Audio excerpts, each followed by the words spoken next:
Bismillahirrahmanirrahim. Alhamdulillahirabbil alamin. Wassalatu wassalamu ala asyrofil mursalin sayyidina maulana Muhammadin wa ala alihi wa sahbihi ajmain. Amma ba'du. Sederenge kula takdim teng para sing rawuh.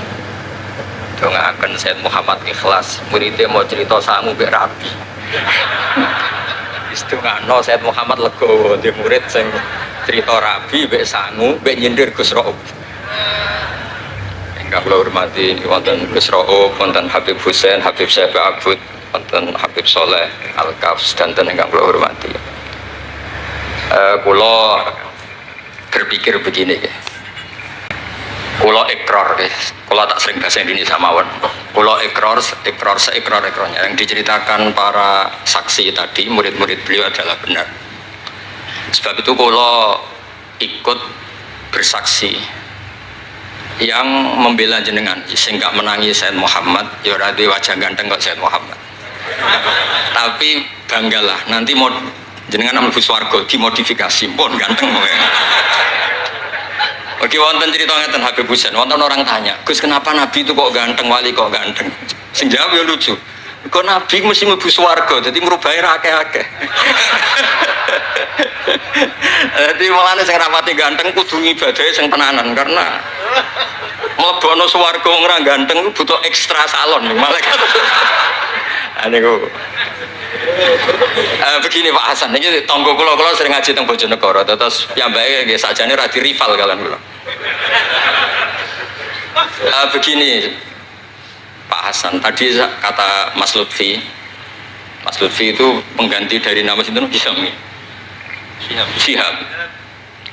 Itu begini, ada cerita, dan ini semua yang tidak menangis Sayyid Muhammad kedah senang, karena hadhil millah atau hadatin ini milik yang menyaksikan Rasulullah SAW, juga yang tidak menyaksikan. Ini pokoknya kalau bela mayoritas, secara pemilu mesti menang pulau, karena ini mayoritas. Rasulullah itu begitu mencintai dan begitu rindu sama ikhwani.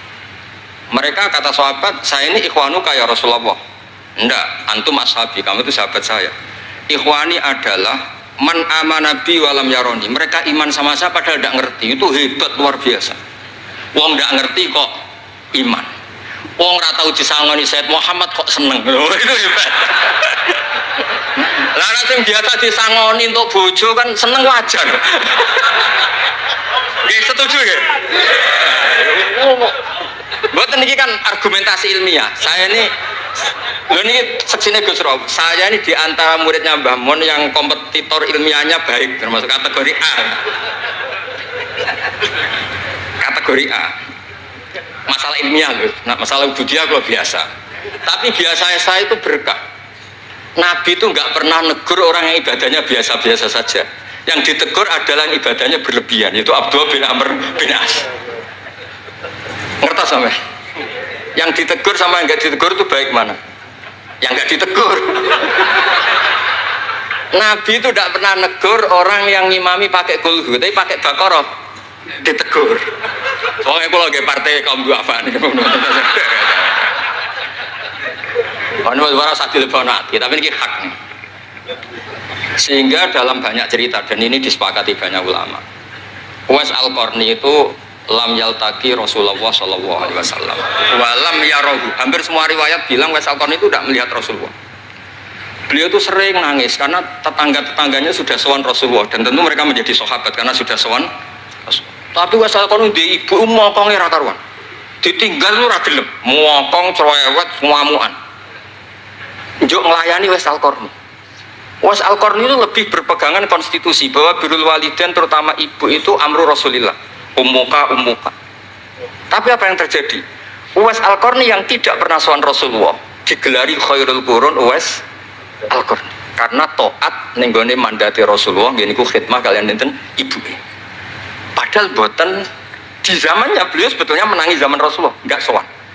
Maksud kula Pak Hasan, dadi sing ora roh-roh ya aja terus sampean ngrasa luwih tinggi. Nggih biasa mawon, kabeh iku sementing ikhlas ridane Allah Subhanahu wa taala. Nah niki terus mboten iki masalah konstitusi, soal masalah al-kutub al-mu'allafah. Saya ini tadi kata Gus Room, saya itu orang mungkin yang tidak mulazim ke Sayyid Muhammad, tapi kata tadi Mas Lutfi, kalau sanad ke Sayyid Alawi saya tentu lewat Mbah Mun. Itu teman akrabnya bapak saya. Dulu ketika beliau mondok di Mekah itu yang nganter mbah saya, mbah kandung saya, namanya Mbah Siddiq. Jadi keluarga saya ya pokoknya muamalah terus musohabah semuanya sama keluarganya Gus Rob itu minal ajdam. Ya sampai kadang beda pilihan presiden. Tapi tetap rukun. Karena nganggep itu urusan akidah, ini biasa mawon apa? Biasa. Begini, niki rungokno tenan. Saya entah berapa kali sampai lupa nyetak kitab, tapi bukan nyetak komersial. Sama lagi bukan komersial. Jadi ini nggak perlu menyinggung siapapun, nggak komersial. Al-Hajju Fadha'il wa Ahkam itu saya nyetak entah berapa kali. Dan semua yang saya kasih Gus Rob itu mesti terus minta dibacakan. Kenapa? Karena semua fikih di Indonesia itu pasti bilang ar-ramyu itu ba'das zawal. Semua takrib mu'in i'ana semuanya pasti ar-ramyu itu ba'das zawal. Kunna natahayyanu fa idza zalati syamsu romaina. Kita ini nunggu zawalu syamsi baru romaina. Ya ramyu yaumil hadi asyar. Ketika ada peristiwa mu'assim terowongan Mina, karena jutaan orang ke titik yang sama di jam yang sama. Soal lagi jutaan orang ke titik yang sama di jam yang akhirnya Sayyid Muhammad memberanikan diri fatwa secara terbuka bahwa boleh ramyu qoblas zawal. Mereka mesti komplain, iki kita apa? Sampai komplain, saya bilang ini yang ngarang putune Kanjeng Nabi. Kabeh bantah. Tak bidono takbir dan beliau cara ngendikan masuk akal. Ya ini sing sering haji napa mari sakniki haji yo wonten sing bisnis bareng wae sing haji lah niki cerita. Sing haji, sing bisnis sing haji tenan pokoke haji. Sebetulnya dalam ramyu itu kan boleh nafar awal, berarti selesai tanggal 12 bisa nafar sani sampai tanggal 13. Terus kata Sayyid Muhammad, jika bisa isqatur ramyi yauma salisa asar bil kulliyah, bisa menggugurkan ramyu tanggal 13 bil kulliyah. Fali ayya juzat takdim min babi aula, apalagi ini sekedar takdimul waktu. Dan beliau bilang di kitab Al-Hajju Fadha'il wa Ahkam, dan tidak yusamma mukhalafatan. Kenapa ada mukhalafah? Itla ilzama fihi bitasrah, karena Rasulullah tidak mengendikan bahwa ini harus begini. Itu hanya fi'lu. Fi'lu bisa ya dulu alal jawaz, bisa alal aulawiyah, nggak ada jaminan kalau itu syarat apa? Sah. Terus akhirnya orang tuh ayam semua, tenang semua. Berdasar fatwa Sayyid Muhammad yang kita sosialisasikan. Saya baca itu berkali-kali. Jadi saya cerita, jadi ini benar-benar cerita naskahnya Sayyid Muhammad. Orang cerita sanggup. Terus kedua, tawaful haid. Saya sering ketemu orang-orang yang nekuni medis. Gus, kalau kita pakai obat itu kadang masalah, ada efek samping gini-gini. Padahal kalau kita nunggu suci kayak cerita Sayyidah Aisyah, Rasulullah itu pimpinan. Mereka pasti ikhlas disuruh nunggu Sayyidah Aisyah sampai suci kemudian tawaf ifadah. Tapi ini kan kita orang kebanyakan. Hotelnya kalau lama-lama ya kita tidak kuat bayar, kena komplain. Pesawatnya juga gitu, kalau lama-lama juga kena komplain, bisa pulang kan. Dan itu kata Sayyid Muhammad sederhana ketika beliau menyarankan tawaful haid itu intikal madhab saja, atau tidak usah intikal. Kalau mendekati waktunya habis langsung tawaf, tapi nunggu waktunya mepet, karena dengan mepet berarti statusnya darurat, atau statusnya darurat. Terus kata beliau dengan entengnya ngendikan di mana-mana yang namanya wajib atau syarat sah itu ya ma'al kudroh. Ini tidak kudroh berarti syarat itu hilang. Di mana-mana syarat menjadi syarat ya kalau kudroh. Ini tidak kudroh ya berarti syarat itu hilang. Sehingga terus kita nyaman tawaful haid. Itu di kitab Al-Hajju Fadha'il Ahkam. Bisa dicek bahasan halaman 115 itu. Ini bukan cerita Malaysia, cerita tek. Jadi buat ini serius. Karena tadi kan orang-orang bisa guyon cerita nikah, berarti Anda tukang nikah. Nah kalau sekarang guyon karena ilmu, berarti Anda mubarak betul. Cerita nikah iso guyu, cerita ilmu iso guyu, berarti waras sampean. Ternyata bisa senang dengan ilmu, bisa senang. Ya relax saja. Saya baca kitab beliau yang khataman, ini Gus Rauf saksinya. Saya baca Qawaid Asasiyah itu pasanan khatam tahun 39. Terus poso ini kemarin 45 ini saya juga khatam baca Qawaid Asasiyah. Dulu itu karangan Sayyid Alawi namanya Zubdatul Itqan. di era Said Muhammad disebut Al-Qawaid Al-Asasiyah fi Ulumil Quran. Saya ngajar di Sarang ya kitab itu di pondoknya Gus Sufur. Saya berkali-kali baca kitab itu di Kudus di pondok saya kemarin khatam. Terus kitab beliau yang saya senang sekali diantaranya tentu Mafahim Yajibu Antus Soha. Tadi Mas Lutfi cerita betapa repotnya Said Muhammad ngadepi Wahabi.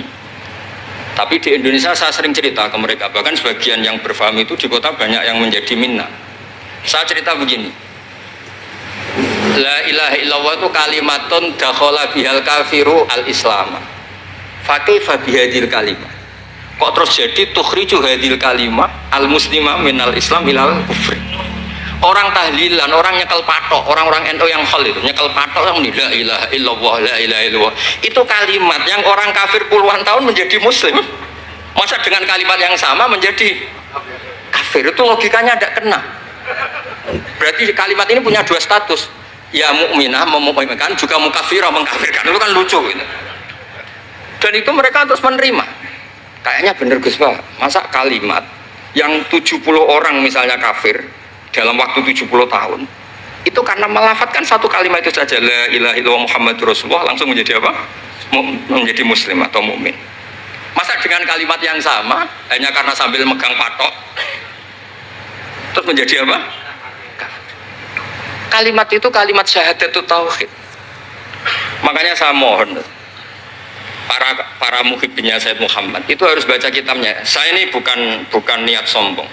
Saya baca kitab beliau yang saya takriri sampai khatam itu ya Al-Hajju Fadlul Ahkam. Saya sudah lapah berapa kali saya khatam, terutama di bab Tuaful Haid sama Amr bin Qabla Zawal. Terus Mafahim Yajibu Antus Soha, Qawaid Asasiyah, Mafhumut Tatawwur wa Tajdid. Terus yang kitab-kitab paling modern terakhir karangan beliau itu Sirah Nabawiyah, yang syaratnya Alfiyatus Sirahnya Zain al-Iraqi. Terakhir Mu'alafatus Said Muhammad. Dan saya yang sering juga sinau itu Manhajus Salaf fi Fahmin Nusus. Itu juga termasuk kitab yang sering saya pelajari. Sehingga belajar betul Mas Hasan, boten main-main, belajar betul ya. Maksudnya kalau tidak bisa tak cari di kamus. Kalau nggak bisa semua bukan niat sombong. Pakai sarana saya ini kan ya, bapak saya itu hafal Quran, buyut-buyut saya ini mungkin termasuk orang yang nekuni Quran. Jadi saya kalau nggak paham, ya Allah kita ibadah pantas tiang buta Quran jenengan terus mau ora paham kita ora pantas wis. Nah, ya akhirnya paham itu. Nah, dari sekian cerita yang difahami nufus, nah ini supaya sampean clear ya. Saya mohon semohon-mohonnya, jika jenengan pilihannya berpakaian seperti ini oke lah. Yang berpakaian ala Rasulullah atau ala Arab terserahlah istilahnya, nggih monggo. Tapi yang berpakaian ala Jawa gini, saya masih ingat takbir itu di halaman 423 di Manhajus Salaf fi Fahmin Nusus. Itu beliau ngendikan gini, wa kanat sunnatu Rasulillah sallallahu alaihi wasallam annahu yatamu ma yajiduhu fi ardi wa yalbasu ma yajiduh wa yarkab ma yajiduh mimma abahahu wa famanis ta'mala ma yajiduhu fi ardi fahuwa al-muttabi' li sunnah kama annahu hajjal baita min madinati faman hajjal baita min madinati nafsi fahuwa al-muttabi' li sunnah wa ilam tarkun hadil madinah tilka. Saman cek itu insya Allah lafadznya itu persis, bukan karena saya pintar atau cerdas, memang saya tekuni. Aku raiso seneng terus masang foto tok itu tidak bisa, saya tidak jenis seperti itu. Terus seneng ngenang di sangon itu orang iso, saya itu sebenarnya nggak bisa. Tidak bisa, saya tidak jenis itu. Saya itu ya sering dikasih uang Mbah Mun, Gus Rauf saksinya, tapi ya saya ngenang beliau itu ya kitabnya tak pelajari al-ulama tak baca depan santri saya khatam. Saking senengnya saya Papa Mbah Mun ke Said Muhammad sama beliau punya karangan Maslakut Tanassuk bil ittisalat li Said Muhammad, Maslakut Tanassuk al-Makki fil ittisalat bi Said Muhammad al-Maliki. Saya baca khatam. Saya sampai lupa entah berapa kitabnya Said Muhammad, saya baca khatam dan ada takrirannya. Takriran ini penting karena argumentasinya ilmiah. Misalnya begini, kalau orang ke kuburan kemudian agak diluk, dianggap suratus sajidin li makhlukin, suratus sajidin li makhlukin. Maka kata Said Muhammad, kadang jawab ya lucu, berarti orang yang koinnya jatuh, koin duit receh. Kalau saya kan mungkin sudah kaya uang kayak itu, koin jatuh tidak tak ambil, kalau sampai itu kan masih diambil. Itu kan mesti fisuroti sajid atau fisuroti roke. Lah kalau itu dianggap murtad, semua orang yang ngambil HP-nya jatuh itu semuanya Murtad karena ada suratus sujud li makhlukin, apalagi ini makhluknya koin. Nah ini bukan gitu, ini data ya. Maksudnya tak baca di sini karena memang saya profesional. Kalau tapi jangan ngundang saya, yang berang ngundang saya Gus Rawi itu pun sekali ini dok perjanjian. Saya ini punya buyut-buyut Habib Husain Babut. Buyut-buyut saya itu tukang uzlah. Jadi saya termasuk kiai yang nggak suka diundang. Paling saya hanya ke Pasuruan karena Kiai Hamid Pasuruan itu sepupunya mbak saya. Ke Gus Rawi karena putranya guru saya. Pernah diundang Gus Kafabi karena agak-agak dipaksa. Mbah Mun itu ngaji di Pak Karim, berarti jenengan cucu murid. Waduh. Kok pakai ancaman ini Pak? Wah ya sudahlah, saya nurut tuh. Saya nurut, tapi saya bilang begini, saya ini punya pondok Quran, sering deres Quran. Tadi kata Gus Rauf sering deres Quran, sering nyemak Quran. Ya monggo kalau berani menanggung hisab itu. Akhirnya terus mau sekali aja karena resiko juga kan mengganggu orang yang deres itu. Buatan ini buatan ancaman, buatan cerita mawon, buatan saya biasa.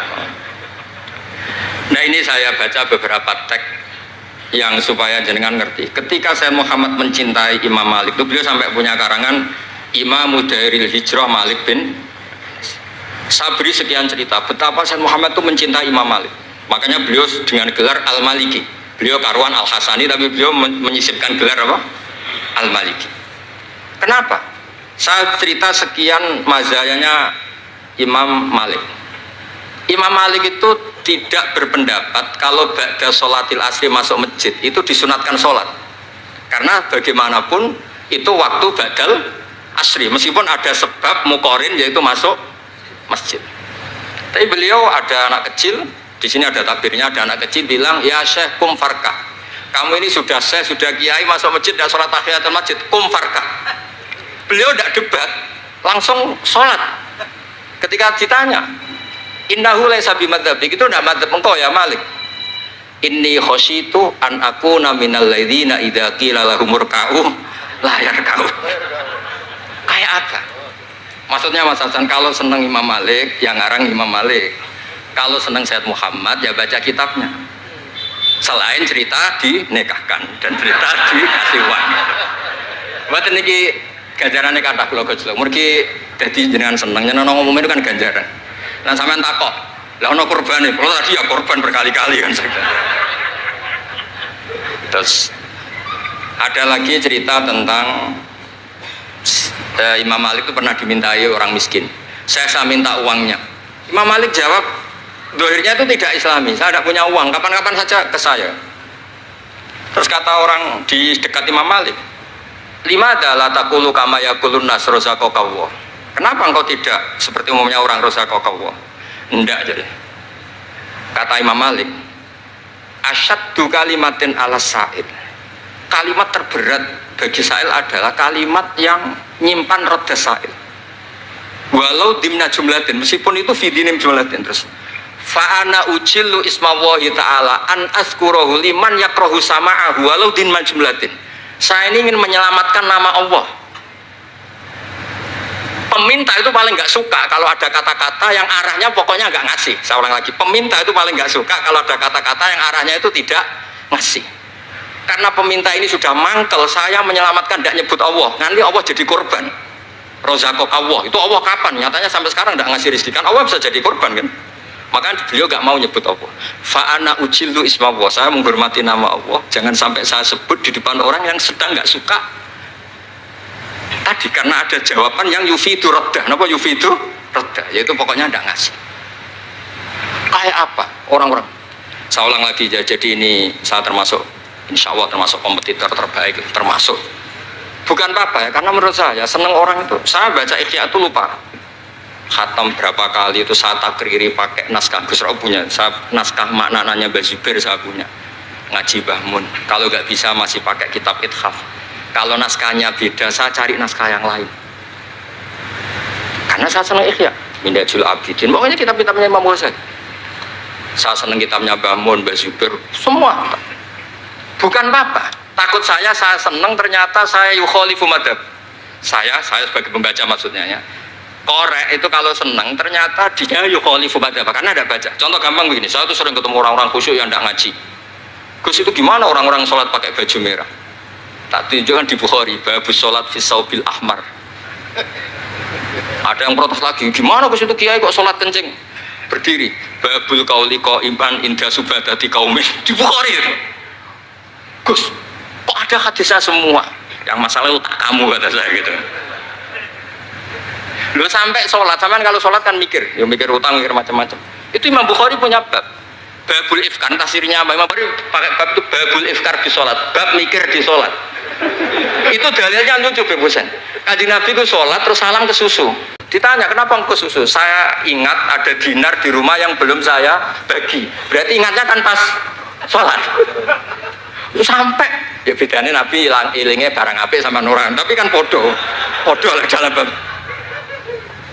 Jadi kalau suwon kitab-kitab Sayyid Muhammad yang jadi makhrajan hasanan lihadil ummah itu harus kita bela mati-matian. Misalnya begini, Atakoh Somadia, mungkin di Jawa Timur disebut Atakoh Kubro yang baca kulhu beberapa kali, yang katanya bapaknya terus masuk surga itu kan kalau di kampung saya Gus, kalau ada baca gitu yang selain anaknya tak udah kamu udah usah serius ramlak di bapak, oh anaknya tenang-tenang. Pernah ada orang ngundang saya, Gus ngocok Atakoh Kubro Gus, anaknya mau nggak mangkon, monggo pinar, saya pulang. Kenapa Gus pulang? Karena anaknya ramoco wong liya bukan moco sembrono gak. Sing ana ning hadis awaladin sholihin yatullah ra ono au kiyayin sholihin yatullah gak. Langsung Gus jenengan ngawur di dalil. Aku ora ngawur panjenengan iki wong alim mesti roh tenan. Sing ana ning hadis awaladin sholeh ora au kiyayin soleh. Jadi anak itu penting, malah mau enggak makan atau berokokan. Monggo. Semenjak itu kalau orang udang sabib, enggak berani kalau enggak khusyuk ngocok. Takut saya pulang. Lah misalnya yang undang no nyangoni saya, sugih saya. Kan mboten ngefek no teror itu mboten ngefek. Jadi ini penting meskipun guyon, ilmu itu didudukkan. Sayyid Muhammad ngendikan hadis-hadis tentang jumlah kul huwallahu ahad semuanya itu dhaif. Saya pernah ngaji itu di Kudus cerita gini, alhamdulillah kok dhaif. Hadis tentang jumlah la ilaha illallah yang banyak alhamdulillah juga dhaif. Karena kalau itu syarat sahnya harus banyak, berarti begini, mangqala la ilaha illallah mi'ata marrah lagi dakhalal jannah. Berhubung enggak ada jumlah mi'ata marrah, satu pun sudah dakhalal jannah. Kul huwallahu ahad juga sama, di riwayat Bukhari jelas. Ada orang kalau ngimami baca kulhu ditanya, kenapa engkau baca kulhu? Li'annaha sifatur rahman, fa'ana uhibbu an aqra'a biha. Kata Nabi apa? Jibril datang, akhbir ya Muhammad, annallaha yuhibbu bihubbihi qul huwallahu ahad. Dan semua riwayat kadang hanya bilang hubbuka iyyaha adkhalakal jannah. Dan enggak ada riwayat hubbuka iyyaha wa qira'atuka alfa marra wa alfa marra lagi dakhalal. Kalau ada riwayat itu innalillahi wa inna ilaihi raji'un. Kita punya masalah besar karena kita nggak kuat baca lama-lama itu udah kuat. Artinya gini, kita harus menjadikan kitabnya Sayyid Muhammad ketika menvonis hadis-hadis yang jumlahnya besar tadi. La ilaha illallah. Soal kamu lakukan tetap baik, kita sepakat itu baik. Tapi jangan jadi aturan hukum. Saya ulang lagi, baca banyak tentu tetap baik, tapi jangan menjadi aturan. Kalau jadi aturan hukum berarti gini. Dakhalal kafiru fil Islam in qara'a la ilaha illallah alfa marrah mi'ata marrah. Itu yang mengislamkan di masjid capek itu. Karena nunggu alfa marrah. Jadi saya mohon karena agama ini yuridu wa bikumul yusra, agama ini Allah inginnya itu mudah. Bu istu bil hanifiyatis samha, semuanya itu mudah. Tapi jangan tahawun. Jadi kalau suwon tadi alhamdulillah sudah diduga saya 20 menit karena memang saya ini tidak bisa pidato. Saya kalau ngaji di rumah ini Gus Rob saksinya. Saya ngaji biasa 4 jam, 3 jam biasa ngaji.